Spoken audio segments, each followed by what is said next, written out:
കുട്ടിക്കാനത്തിനടുത്ത് ചരിത്രങ്ങൾ ഉറങ്ങിക്കിടക്കുന്ന ഒരു കൊട്ടാരത്തിലേക്കാണ് നമ്മുടെ ഈ യാത്ര. അമ്മച്ചി കൊട്ടാരം. അമ്മച്ചി കൊട്ടാരത്തിൻ്റെ മെയിൻ ഗേറ്റ് കടന്ന് മുന്നോട്ട് പോവുകയാണ് നമ്മളിപ്പോൾ.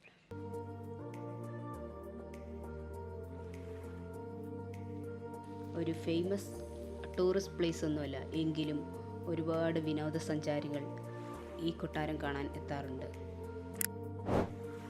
ഒരു കാലത്ത് തിരുവിതാംകൂർ മഹാരാജാവിൻ്റെ വേനൽക്കാല വസതിയായിരുന്നു ഈ കൊട്ടാരം. തിരുവിതാംകൂറിൻ്റെ ഭരണകാലത്ത് റാണി പദവി രാജാവിൻ്റെ സഹോദരിക്കായിരുന്നു. രാജാവിൻ്റെ പത്നിക്ക് അമ്മച്ചി പദവി. അങ്ങനെയാണ് രാജാവിൻ്റെ പത്നി താമസിച്ച കൊട്ടാരത്തിന് അമ്മച്ചി കൊട്ടാരം എന്ന് പേര് വീണത്.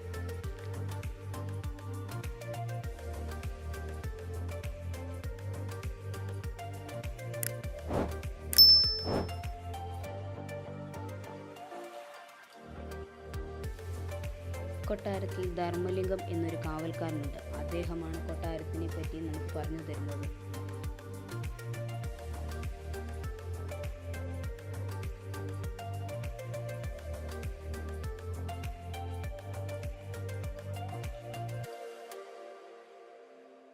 ബ്രിട്ടീഷ് അധിനിവേശകാലത്ത് ചരിത്ര പ്രാധാന്യമായ രാജകീയ തീരുമാനങ്ങൾ ഉരുത്തിരിഞ്ഞത് ഈ കൊട്ടാരത്തിൽ നിന്നാണ്.